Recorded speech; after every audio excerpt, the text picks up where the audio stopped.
زعبا نجار كريستوس يو سلا نجار كريستوس إن النجاجر له كفلا جزء إنا بتحنا زلنا نجار كريستوس مالت ماننت كريستوس جلزيو قدوس داويد عم مزمرو نجارك عليك يا بره ويعتب بزعناته نجارك عليك يلوت نجار زبل ناي كريستوس ماننت ناي كريستوس انتهي الناس قال لسخوينك عليك زبل ما كريستوس بعلي كريستوس يسوس مدينة عالم ناي እግዚአብሔር ወልድ ቃል ስለሆነ ቃልከ ተባይሉ ዝርዝሩ ተነግሮሎ ስለዚህ ነገር ክርስቶስ ትምህርት ክርስቶስ ወይም ድማ ማንነት ክርስቶስ ብርሃን እዩ ማለት ባሉ ክርስቶስ መድኃኔ ዓለሙን ከምዝበሎ ብርሃን እዩ ወያጠብብ ህፃናት ለህፃናት ድማ የልብም ነቶም በስጋ ህፃናት ዝኾኑ ወልዱውን ክባላሓቱ ክጣወዊ ገውሮ በመንፈስ ህፃውንቲ ንዝኾኑ ሰባትውን ጥኛታት ሆኑ ዝገብር ነገር ክርስቶስ እዩ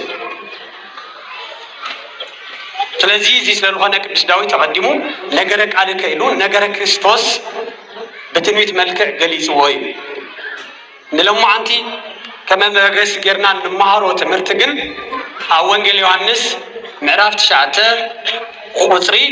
36 ዘሎ መመገስ ገርና ኢና ምዕራፍ እንደይለኩም ወንጌል ዮሐንስ 9 ቁጥሪ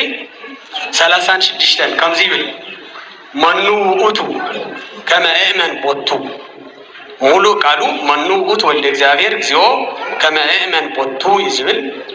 ወልደ እግዚአብሔር አቤቱ ወልደ እግዚአብሔር ንሱ መን እዩ ቦ ከአምንስ መን እዩ ይብል ሙሉ ቃሉ ነገር ግን ለማ አንቲ ለትምህርትና ጥርንፈ ቢላ ከተባጽሐልና ነዝግዋ የዚ ግልጽ ገርና ጠርኒፍና ሐዛት ተባሂሉ መኑ ውእቱ ከመ እመን ቦቱ ብትብል ክንወገሲና መኑ ውእቱ ስተወል ምሰል ከመ እመን ቦቱ ቦ ከአምን ንሱ መን እዩ ቦ ከአምን ንሱ መን እዩ እዚ ቃል እዚ ልተናገሮ ሓደ ዕውር ኮይኑ ዝተወለደ ህዝብ እስራኤል አይሁድ ሓደ ጊዜ በኃጢአቱ እዩ ዕውር ኮይኑ ተወሊዱ ይብልዎ ነይሮም ካሊእ ጊዜ ድማ ብናይ ወለዱ ኃጢአት እዩ ይብልዎ ነይሮም ካሊእ ጊዜ እውን ብናይ አዝማዱ ብናይ ቤተሰቡ ብናይ ዓሌቱ ኃጢአት እዩ ይብልዎ ነይሮም ክርስቶስ መድኃኔ ዓለም ክናገር ከሎ ግን ይውት አበሰ ወይ አዝማዲሁ አዝማዱ ይኮንን በዲሎም ዕውር ኮይኑ ተወሊዱ ባዕሉውን አይኮነን በዲሉ አቡኑን አይኮነን ይሉ ግልጽ ምስገበረ ከመያስተሪ ግብረ እግዚአብሔር በላይ ሊው አብልዕሊው ኃይል እግዚአብሔር ምንት ክጋድ እዩ ዕውር ኮይኑ ተወሊዱ ለሎ ይሉ ክርስቶስ መስኪሩ ለመሬት እንትፍ ይሉ ጭቃ ቀዊው ረአ ይሉ ሰደዶ አይነ ስውር አይኑ ቀዊው ላብ ባህር ሰዲዱ ሰሊሆም ባል ባህር ተሐጺው ምስተመለሰ ናርኤል ተመለሰ አይነ ስውር ኩለት ከሎ አይነ ዘሎ ኮይኑ ይተወለደን ነገር ግን ቀዳማይ ክርስቶስ መድኃኔ ዓለም ቃል እግዚአብሔር ስለልሆነ ወገብሮ እግዚአብሔር ለጓለማያው መሬት ምድር ካመሬት ንደቅ ሰባት ዝሰርሖም ዝፈጠሮም እሱ ምዃኑን ከረጋግጥ ምእንታን ዕውር ኮይኑ ኩለት እግዚአብሔር ዝገበረ ሰብ ስለዚህ አይነ ስውር ዚ አይነ ስቡ ምስበርህሉ አይነ ልቦኑውን በሪህሉ ትክክለኛ ሕቶ ማንነት ኢየሱስ ክርስቶስ ይሐትት ቦ ከአምንስ ንሱ መን እዩ ነሰዋይ ዚ አይሁድ በለተ ሰንበት ይኻ ተፈዊስካ ዲህን ካለለሃሞ ሰንበት ጽዕርካ ይኻ ኢሎም ካብ አዳራሾም ካብ ምኩራቦም አባሪሮም ሰዲዶም ነይሮም ጎይታ ኢየሱስ ክርስቶስ ድማ ካብ ምኩራቦም አባሪሮም ሰደድዎን ሐዘነ ምስረኸቦ ተአምንሁ በወልደ እግዚአብሔር ይሉ ጠየቁ በወልደ እግዚአብሔር በኢየሱስ ክርስቶስ ተአምን ዲኻ ይሉ ሰባይ ዝግን ልባም ስለነበረ አይነ ልቦኑ በሪህሉ ስለነበረ መኑ ውእቱ ወልደ እግዚአብሔር እግዚኦ ከመ እመን ቦቱ ቦ ከአምንሲ ወልደ እግዚአብሔር ትብለን ዘለኻ ንሱ መን እዩ ይሉ ይጥየቅ ናይ ኢየሱስ ክርስቶስ ማንነት بجزء يسوع كريستوس ون بترجع لو تيجي لو حطوا يعطوا عالم إسكاب تحلفون ما ننت يسوع كريستوس كان حطوا كان تيجي عدو إلى يفلتن ولكوا بنبيات ماننت ኢየሱስ ክርስቶስ قدمو ተመለሰ እንተሆነ ክርስቶስ ባሉን ማንነቱ ግልጽ እንተገበረ ሐዋርያቱን ስለ ማንነት ክርስቶስ በደንብ ገይሮም እንተብሩ አብ ዓለም ዘለው ሰባት ግን ስለ ማንነት ክርስቶስ ሁሉ ጊዜ ሕቶ ሆይኖም ይነብር ለተመለሰ ሕቶ ዳግም ናመፀ በተደጋጋሚ ይሐቶ እዚህ ልፈጥሮን ለሃን አይደክ ሰባት ቀዳማይ አይደክ ሰባት ስንፍናዩ ካልዓይኻ ናይ ክርስቶስ ማንነት بفلتت بوقت بمرمر زي فلت مستير لعله اللي ناس للغني هيريني وسبحان لي كبو خمسي بتسلمان النت كريستوس نايسو النوتو كسرحن كله دق سوات أملاك النوتو يرسعو ناي أملاك النوتو كسرحن كله نايسو النوتو يزنقو يرسعو هواريات لبعلم كدكس كله زبل علقكم دو انت بل انت دكب انت تمي ريوم املاك النوتو يزنقعون يرو كاليك زيد ما ببحري نارجتك خيد كله إراقليس زبالو بوخ ناقر كله وثو يحور واستباين يرسع اجريو ببحر كريستوس رقيسو خيد كله اقارو بما ينوعلو اي تركسان نيران يبل ስለዝሆነ ናይ አምላክ ነቱ ስራሕ አብ ዝሰርሐሉ ጊዜ ባሕርታት አብ ዝብስጸሉ ጊዜ ነፋስ ጸጥበል አብ ዝብለሉ ጊዜ ሞገድ ተረጋጋ አብ ዝብለሉ ጊዜ አጋንንት ውጹት ብሎም አብ ዝወጽሉ ጊዜ ሙታን አብ ለተሰሉ ጊዜ እዚ አምላክ እዩ ኢሎም ያምኑ ሰውነቱ ግን ይርስዑ ነይሩ ምክንያቱ ማንነት ኢየሱስ ክርስቶስ ካብ ክልተ ባህሪ ሓደ ባህሪ ካብ ክልተ አካል ሓደ አካል ስለልሆነ ተዋህዶ ኢልካ ተአሚንካ ይግል ስለሆነ ልካምበር አምላክ ጥራሕ እንተልካውን ጌጋዩ ሰብ ጥራሕ እንተልካውን ጌጋዩ ኢየሱስ ክርስቶስ አምላክን ሰብን ስለልሆነ አምላክን ሰብን ካብ ክልተ አካል ሓደ አካል ካብ ክልተ ባህሪ ሓደ ባህሪ በተዋህዶ ኢሎም ለተረዱ ሰባት ማንነት ኢየሱስ ክርስቶስ በእምነት ይቀበሉ كاوزي حليفهم للعقمهم تتمراميرهم جن ولا إدمالك عم تزمر عمرو لعله اللي ناس لنقول ما ننت كريستوس كمل الله صلى الله عليه وسلم مخديات بيتك كريستيان تايلاتنا مستيرة سجاوية لا مستيرة سجاوية لا سلزي حتى ما ننت يسوع كريستوس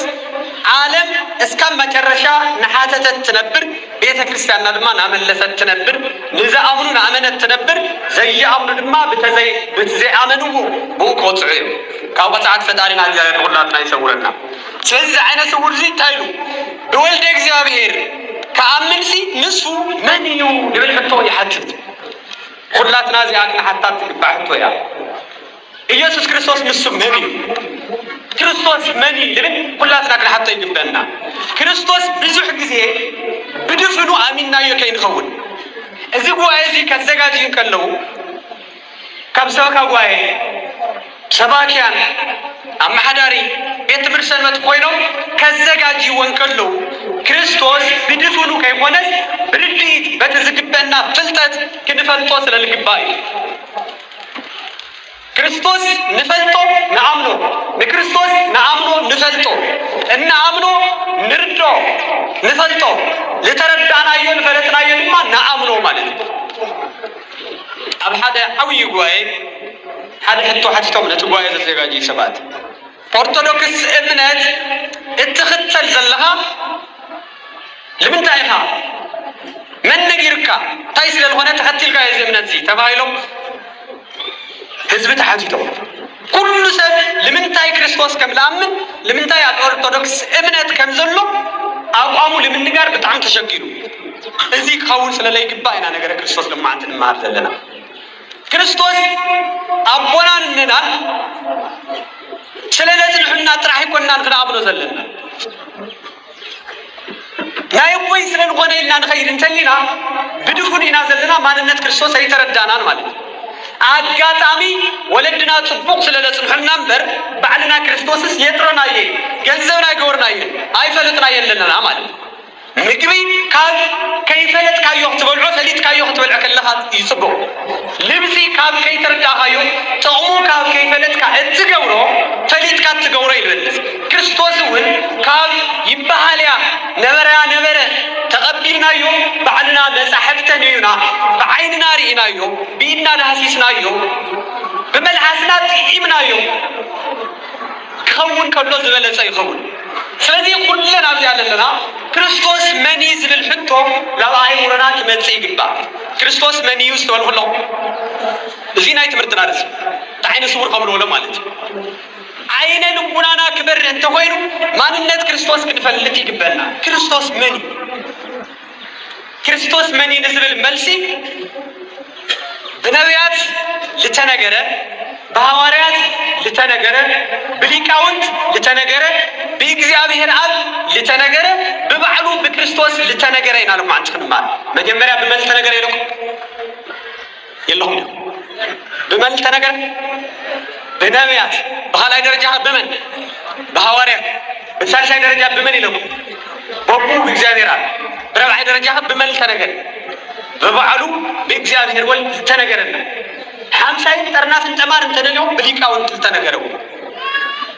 ናውነት በሊቃውንት እንኳን ጀምር ተተባይሉ ሊቃውንት በክርስቶስ ካፈልት አካል ሓደ አካል ቄርሎስ ሃይማኖታው 67 ምዕራፍ እንድሕዳኑ ይኩም ምዕራፍ 67 እንተንይኩም ክርስቶስ ካፈልት አካል ሓደ አካል ካፈልት ባህሪ ሓደ ባህሪ ይውለው ኘራዲና በሓደ ካፈልት አካል እንደ አካል ሓደ አካል ወን ካፈልት አካል እንደ አካል ካፈልተ ባህሪ እንደ ባህሪ ታይ ማለት ይዚ ሊቃውንት ቆሚለው ይገልጹ ወአሰረ ክልተ ህላውያት ነው ይገልጹ ክልተ ህሉና አብ ሓደ ህሉና ልጨመረ ይብሉ ክልተ አካል አብ ሓደ አካል ልጨመረ ክልተ ባህሪ አብ ሓደ ባህሪ ልጨመረ ኮይኑ ተረኸበ ክርስቶስ ክልተ አካል ዝብል መቀዲመክ ነግረኩ ክልተ አካል ማለት አካለ እግዚአብሔር አሎ አካለ ሰብኡን አሎ አካለ እግዚአብሔር ፈጣሪ አካለ ሰብ ፍጡሪ አካለ እግዚአብሔር ወይም ድማ ባህሪ እግዚአብሔር ሙሉ صفوح ركي زي حمم زي تمي زي عرق زي دكس زي بكي ባህሪ እግዚአብሔር ባህሪ ደቅ ሰባት ድማ ከምትሁላትና እንፈልጦ ግዙፍ ውሱን ጸቢብ ዝጠሚ ዝዓርቕ ዝጥይቕ ዝድቅስ ስለዚህ ክርስቶስ ክንብል ከለና ኣብ መድኃኔ ዓለም ክንመጽእ ከለና ድማ ካብቶም ሰለስተ አካላት እቲ ሓደ አካል እግዚአብሔር ወልድ ናይ አብን ናይ መንፈስ ቅዱስን ቃል ዝኾነ እግዚአብሔር ወልድ በርተፈለየ አካሉ ስጋ ደቅ ሰባት ከምለበሰ እንናገሮይ ሰብ ከምልኾነ እንናገረሉ እቲ ዘይጠምም ዘይዓርቕ ረቂቕ ዝበልኩኹም ምስ ዝጠሚ ምስ ዝዓርቕ ምስ ዝድቅስ ምስ ዝደክም ምስ ውሱን ምስ ሰቢብ ከም ተዋሃደ እንነጋገረሉ ምስጢር እዩ ማለት ደግም በደንብ ነስተውዕል ኣብ ሓደ ሰብ ግዙፉን ረቂቕን ከም ዘሎ ነገር ግን ሓደ ሰብ ይባሃል እምበር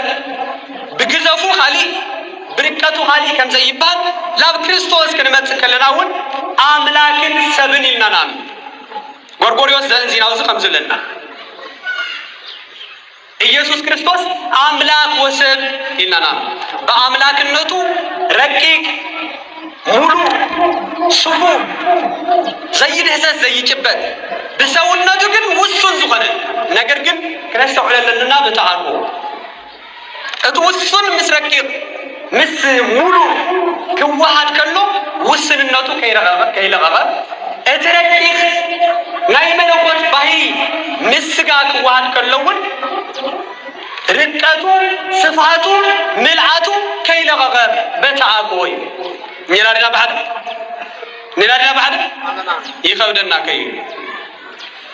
ስለዚህ ክርስቶስ ማለት ካብ ክልተ አካል ሓደ አካል ካብ ክልተ ባህሪ ሓደ ባህሪ ኮይኑ ተዋሂዱ ዓለም ዘድሐነ አምላክ ምስ አምላክ ምስ ሰብ እዩ ስለዚህ አምላክ ስለሆነ ናይ አምላክ ስራሕ ይሰርሕ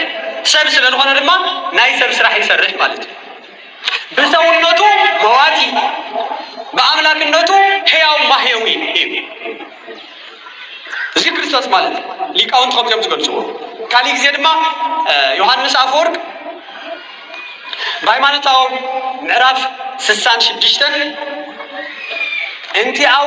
ለመለኮት ኮነ ለስጋ እንቲአሁ ለስጋ ኮነ ለመለኮት ይገልጽ መለኮትን ትስቢትን ስጋን ቃልን ከምትዋሃደ ስጋ ትካም ማርያም ተወሰደ ስጋ አምላክ ከምልሆነ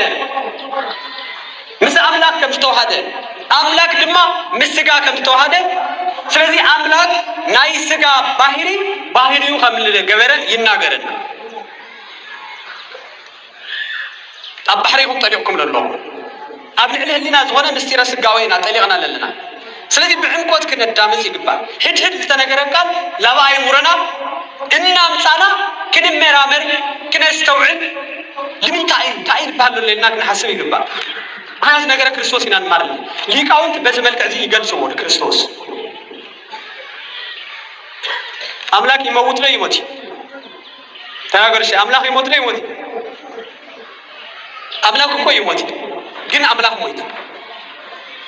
በምንታይ በስጋ ናይ ትሞዋት ይዝሆነ ስጋ ባህሪው ስለልገበረ አምላክ ሞት ሞተ በስጋ ለበሎ ቅዱስ ጴጥሮስ ነዚህ ወሃይወ በመንፈስ ነገር ግን ሞይቱ ክንብለከለና አይሞተን ዝብልውን ነው በሰውነቱ ስለወሰ ስጋ ከመውት ከኖ በአምላክነቱ ድማ ህያው በሰውነቱ አምላክ ይድቅስን ግን ደቂሱ በመንታይ በትለወሰ ስጋ አምላክ ደቃሲዩ አምላክ አይድቅስን ክርስቶስ ደቃሲዩ ክርስቶስ አይድቅስን ምክንያቱ ክርስቶስ አምላክ ስለሆነ ደቃሲ ዘይደቃሲ መዋቲ ኢመዋቲ ጠማይ ዘይጠማይ ናበልናይና ንገልጾል ክርስቶስ ማለት በፈቃዱ ምን ትደቅ ሰባት ጾሚው በፈቃዱ ምን ትደቅ ሰባት ሞይቱ ምክንያቱ ትሟት ዝኾነ ስጋ ትጠማይ ዝኾነ ስጋ ባህሪው ገንዘው ገይሩ ሞይ ሊቃውንቱ ቦታትና ከምዚ ክርስቶስ አምላክና ይገልጽዎ እሺ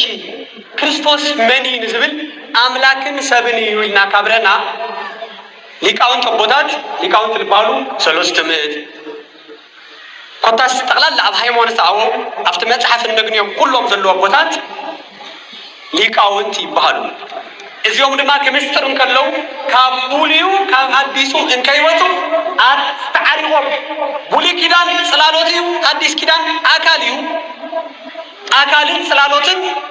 ሓደ ምዃኖም እናዛመዱ ዝናገሩ ሊቃውንት ማለት ሙሉ ኪዳን ንባቢዩ አዲስ ኪዳን ትርጉምዩ ምስጢርዩ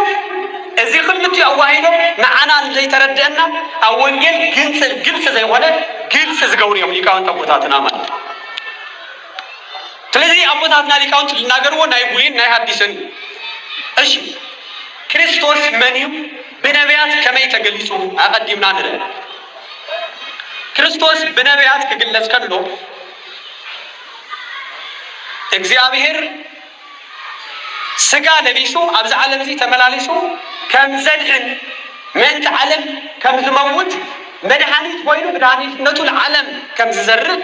ብርሃን ኮይኑ ለዓለም ከም ዘብርህና አቀዲሞም ዝናገርዎ ዝነበረ አምላክ ባር ብንጽጽር በአዲስ ኪዳንን በአብሊ ኪዳንን ብዘሎ መጽሐፍ ቅዱስ ናነጻጸርና ነረ ማንነት ክርስቶስ ግልጽ ዝገብረና ሐሳብ ንሱ ስለሆነ ማለት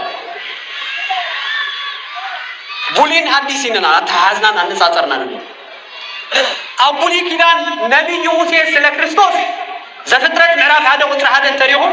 በቀዳሚ ገብረ እግዚአብሔር ሰማየ ወምድረ በመጀመሪያ እግዚአብሔር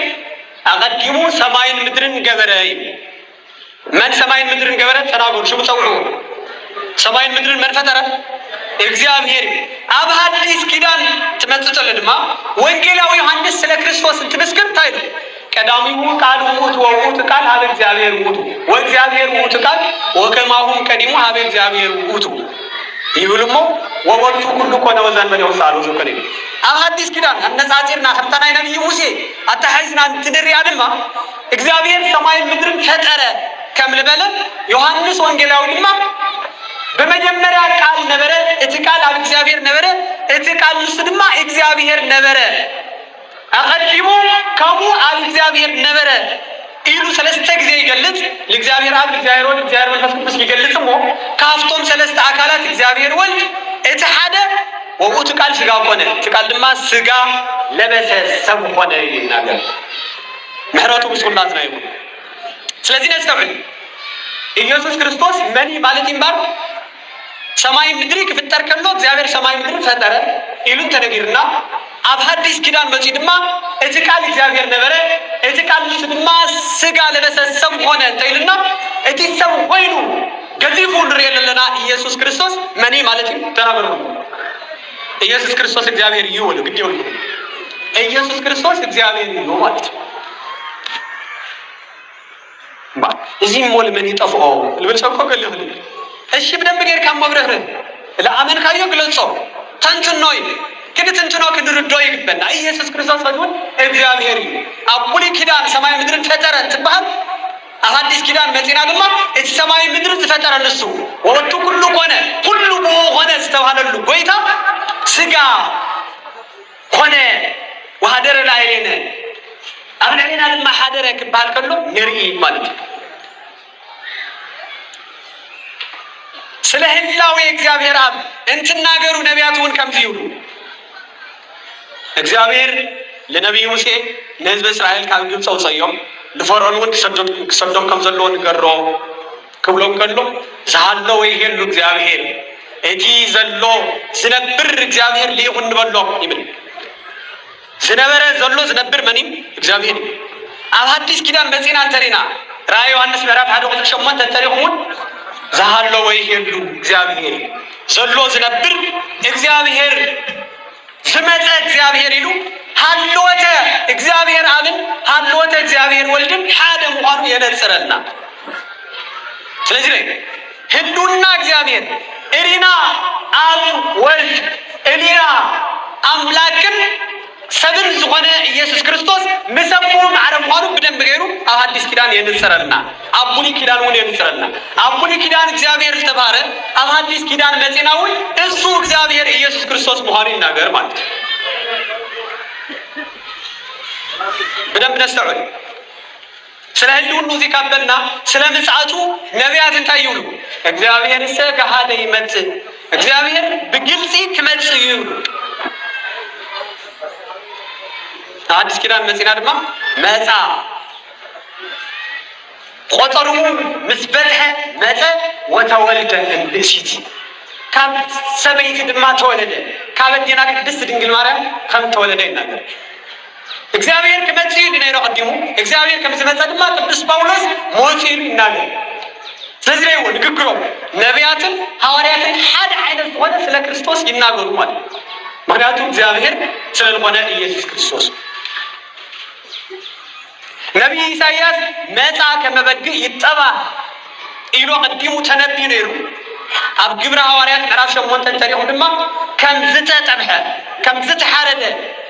ወንጌል ዮሐንስ ምዕራፍ 1 ተሪኹን ነዋበቁ ለእግዚአብሔር ዘይዓትት ወያስስል ኃጢአት ዓለም ከውግድ ከርሕቅ ዝመጸ ምዃኑ በአንደበት ዮሐንስ መጥምቅ እንትንስከረሉ ንርኢ ከመጽዩ ተባሂሉ ዝነበረ ኣብ ሐዲስ ኪዳን ከም ዝመጸ ከህረን ከም ተዘጋጀ አቀድሙ ዮሐንስ መጥምቅ እንትናገር ንርኢ በረከቱን ሶላትና ይሁን ስለዚህ ክርስቶስ መኒ ተናገር ሁሉ እግዚአብሔር ከይተሰልፉ ግዴውልኩም ሓደ ጊዜ ክርስቶስ ኢየሱስ ጌታ ነው ሁሉ ከለው ሰባት ሓደ ሰነፋት ናይ መዳንኻ ጌታ ኢሎም ዘይኮነ ቃላት ይጥቀሙ ልበንጤል ምሕፋር ተዋሂሉ አምባ ገነንነት ጌታ የሆነ ይዱር ሰባት እንዴ በጣም ተሐፍር እታን ክርስቶስ ዘፋለጠ ኦርቶዶክስ ተዋሂዶ ቤተክርስቲያን ደቃስ አንድ ክርስቶስ ምስላጦም ክርስቶስ ጌታ ይባሉ ከለው ዝድንግጽሉ ዘመን ምንጻሕ መሕፈሪ